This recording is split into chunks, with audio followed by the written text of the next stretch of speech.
شادی کی پہلی رات جب دلہن اپنے کمرے میں داخل ہوئی تو دیکھا اس کا شوہر پہلے سے ہی بیڈ پر بیٹھا ہوا ہے۔ یہ دیکھ کر بیوی کو بہت حیرت ہوئی اور وہ سوچنے لگی کہ عام طور پر پہلے بیوی بیٹھتی ہے اور شوہر بعد میں آتا ہے، لیکن ان کے معاملے میں بالکل اس کا الٹا ہوا۔ بیوی کے لیے یہ کوئی حیرت سے کم بات نہیں تھی۔ وہ سوچ رہی تھی کہ ایسا کیوں بھلا، لیکن بیوی کو کچھ سمجھ میں نہیں آ رہا تھا۔ بیوی چپ کر کے اپنے شوہر کے پاس سلام کر کر بیٹھ گئی۔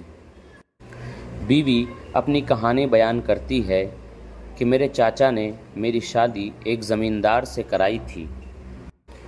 جب میں بات کرنے لگی تو مجھے معلوم ہوا کہ میرا شوہر اندھا ہے۔ جب مجھے اس بات کا پتہ چلا تو جیسے میرے پیروں کے نیچے سے زمین ہی کھسک گئی ہو۔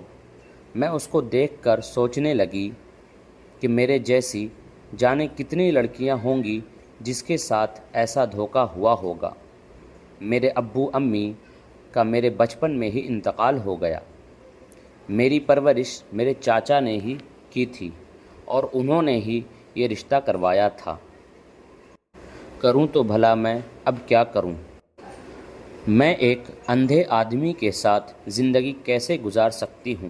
میرے لیے یہ بات بہت حیرت انگیز سے کم نہ تھی۔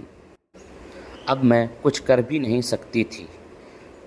مجھے بچپن میں میری ماں کہا کرتی تھی کہ میری بیٹی کی شادی ایک شہزادے کے ساتھ ہوگی، اور آج جو کچھ بھی میرے ساتھ ہوا اس کا درد میرے اور میرے رب کے علاوہ کوئی اور نہیں سمجھ سکتا۔ میں نے اپنی شوہر کی طرف دیکھا۔ دکھنے میں نہایت ہی خوبصورت اور زمیندار کی طرح دکھائی دیتے تھے۔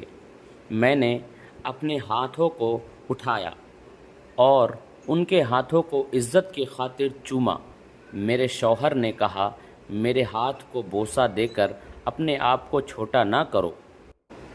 ان کی یہ بات سن کر مجھے ایسا لگا کہ میرا من سکون سے بھر گیا ہو۔ میرے شوہر نے کہا، ایک بات ہمیشہ یاد رکھنا، تم میری بیوی ہو اور تم اس گھر کی ایک فرد ہو۔ مجھے نہیں پتا کہ تم خوبصورت ہو یا نہیں، مجھے یہ بھی نہیں پتا کہ میں تمہیں کبھی دیکھ پاؤں گا بھی یا نہیں۔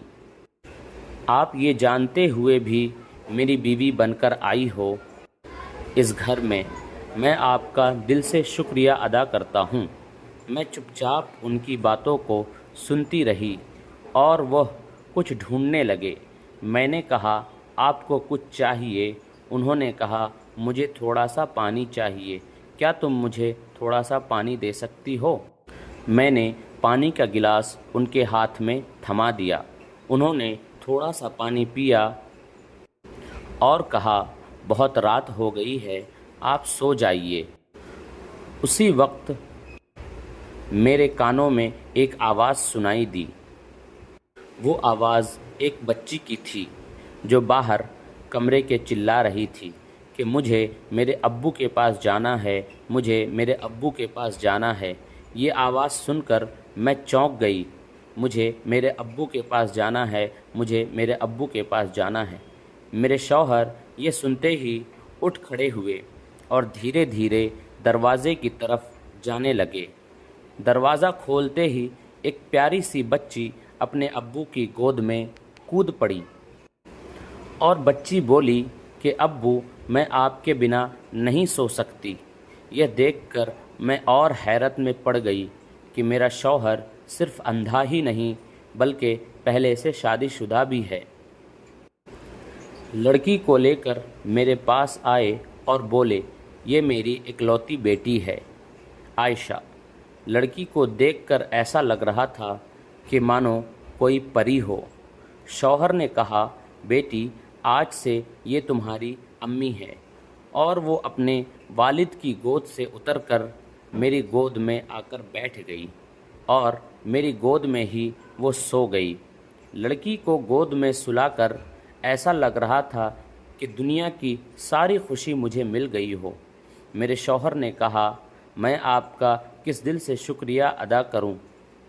واقعی آپ خوبصورت ہونے کے ساتھ ساتھ خوبصیرت بھی ہیں، اور بیٹی کو باپ اور بیٹی کے سو جانے کے بعد بیوی مصلی بچھا کر اپنے رب سے دعا کرنے لگی اور کہنے لگی، اے میرے رب، اے میرے پروردگار، تو نے مجھے جس حال میں رکھا، جو کچھ بھی دیا اس میں میری ہی بھلائی ہے۔